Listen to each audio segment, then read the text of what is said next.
타인에게 흔들리지 않고 자신을 돌보는 법. 공동 의존자 더 이상은 없다. 제 58장. 슬프게도 많은 공동 의존자들은 분노를 처리할 만한 적절한 공간을 찾지 못했다. 우리는 분노를 삼키고 혀를 깨물며 어깨를 긴장시키고 분노를 우리의 위장 속으로 밀어넣으며 머릿속에서 분노가 소리치며 돌아다니게 하고 분노로부터 도망치려 하고 분노를 약물로 해결하려고 하고 술과 마약으로 잠재우려 한다. 우리는 자신을 비난하고 분노를 우울로 바꾸고 우리를 잠재우려 하고 죽고 싶어 하고 분노 때문에 생긴 병에 시달리기도 한다. 결국 우리는 무작정 화부터 내는 정말 끔찍한 존재라는 사실을 스스로 인정하고 신에게 용서를 구한다. 우리 중 많은 사람이 분노 때문에 실제로 궁지에 몰려있다. 감정을 느끼면 안 돼. 화를 내는 것은 더더욱 안 돼. 라고 말하는 가족 체계 안에서 우리가 살아가고 있다면 더욱더 그럴 수밖에 없다. 알코올 중독자는 우리가 얼마나 화가 나 있는지에 대해 들으려 하지 않는다. 우리가 화가 나 있다고 알코올 중독자에게 이야기를 하면 알코올 중독자는 아마도 우리가 화내는 것이 합리적이지 않다고 생각하고 우리의 화가 자신을 괴롭힌다고 말할 것이다. 우리의 분노는 알코올 중독자의 죄책감을 작동시키는 발사 단추와도 같다. 그래서 알코올 중독자는 우리가 계속 죄책감을 느끼고 억눌리도록 자신의 분노를 사용하여 우리를 제압하려 들 것이다.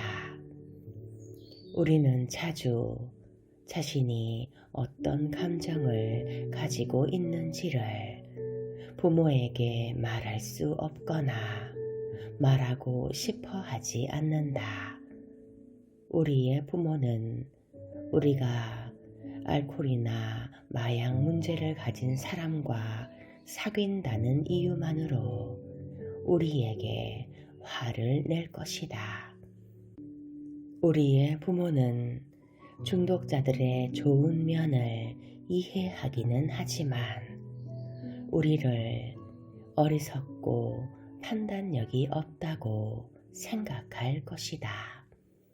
우리의 친구들은 우리가 터뜨리는 불평에 실증을 낼 것이다.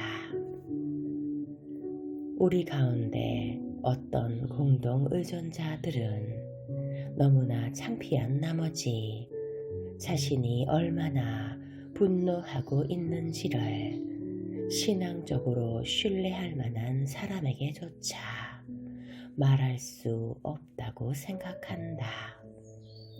그 사람들은 우리 같은 공동 의존자를 죄인이라고 부를지도 모른다. 우리는 그들의 그러한 이야기를 더 이상 귀담아 들을 필요가 없다. 그 말은 우리가 자신에게 말해왔던 그 이상도 그 이하도 아니다. 우리 가운데 많은 사람은 절대자에게로 돌아가 자신이 얼마나 분노하고 있는지를 고백하려는 마음조차 품지 못할 것이다. 그렇다면 우리는 우리 속에 단단하게 자리 잡고 있는 분노를 어떻게 처리해야 하는 것일까? 우리는 우리와 관계를 맺고 있는 거의 모든 것들을 똑같은 방법으로 다룬다. 억누르고 죄책감을 느낀다. 다른 억눌린 감정처럼 억눌린 분노는 문제를 일으킨다. 우리의 분노는 때때로 부적절하게 표출되기도 한다. 우리는 만나는 사람에게 고함칠 생각이 전혀 없었는데도 어느 순간 그 사람에게 고함을 지르고 있다. 우리는 얼굴을 찡그리고 입술을 깨물면서 주변에 있는 사람을 자극해 그로 하여금 우리와 함께 있고 싶지 않다는 마음이 들도록 한다. 우리는 이미 많은 것들을 깨뜨려 없앴기 때문에 가치 있는 무언가를 깨뜨릴 만한 여유가 없는데도 주변에 있는 접시들을 내던지는 것을 주저하지 않는다. 어떤 경우에는 우리의 분노가 다른 표정을 지으며 그 정체를 드러내기도 한다. 우리는 성관계를 즐기고 싶지도 즐길 수도 없다고 생각하며 그 자체를 거부한다. 우리는 자신이 아무것도 즐기지 못한다는 것을 알게 된다. 그런 후에 우리는 자신에게 어떤 문제가 있는 것은 아닐까 라는 생각과 우리 자신을 향해 표출해 왔던 적대감으로 쌓아 올린 자기 부정이라는 이름의 쓰레기 더미 위에 자기 혐오의 감정을 얹어 놓는다. 사람들이 우리에게 무슨 일 있어? 라고 물어보면 우리는 입을 앙 다문 채로 아무 일도 없어, 아주 좋아, 고마워 라고 말한다. 우리는 우리를 화나게 한 것들에게 안갚음을 하기 위해 크고 작은 비열하고 심술궂은 일들을 도모하기도 한다. 분노가 오랜 시간 동안 충분히 억눌려 있는 상태라면 조금씩 새어나오던 분노가 더 과감하게 분출되기 시작한다. 불쾌한 감정은 잡초와도 같다.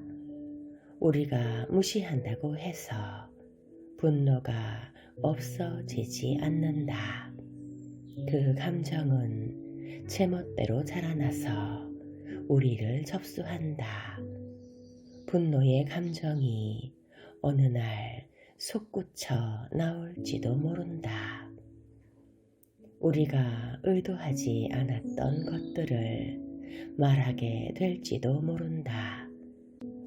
아니면 평소에 그랬던 것처럼 우리가 정말 의도했던 것을 말할지도 모른다.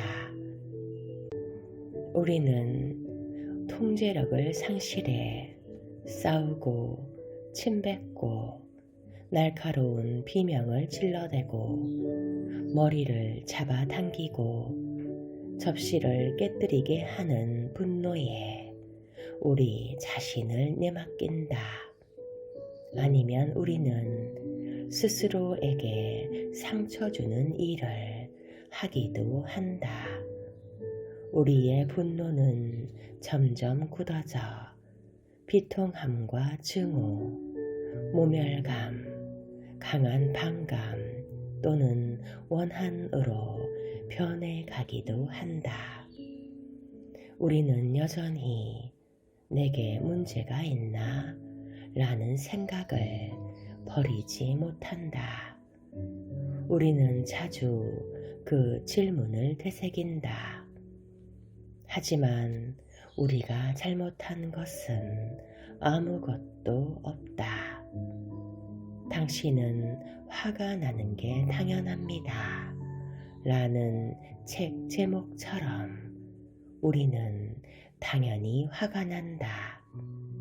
그런데 제정신인 상태에 있는 사람도 누구나 화를 낸다는 사실에 우리는 화가 치밀어 오른다. 좌초의 위기에 놓인 결혼 생활이라는 책에 나오는 뛰어난 글 하나를 소개하고자 한다. 알코올 중독이 활성화되어 있는 사람과 함께 살면서 그 사람이 끼치는 엄청난 영향들을 피해 나갈 수 있는 재간이 당신에게 있을 리 없다. 당신이 받았던 폭격 같은 영향들을 받고 있는 사람은 누구든지 그 끈질긴 생존력을 칭찬받아야 한다. 당신이 그 상황을 이야기할 수 있을 만큼 세상을 잘 안다는 사실만으로도 당신은 훈장을 받을 만한 자격이 있다. 분노는 알코올 중독이 깊숙하게 영향을 미치게 되면서 일어나는 결과이기도 하다. 또한 분노는 강박장애가 일으킨 영향에서 비롯되었거나 공동의존자가 살아가면서 겪는 문제들의 결과이기도 하다. 우리가 중대한 문제를 겪는 상황이 아니더라도 혹은 심각한 병에 걸린 사람과 살고 있지 않다 해도 화가 날 때 화를 내는 것은 나쁜 일이 아니다.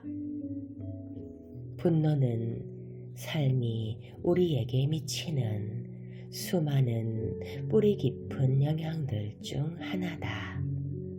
분노는 우리의 감정 중 하나다.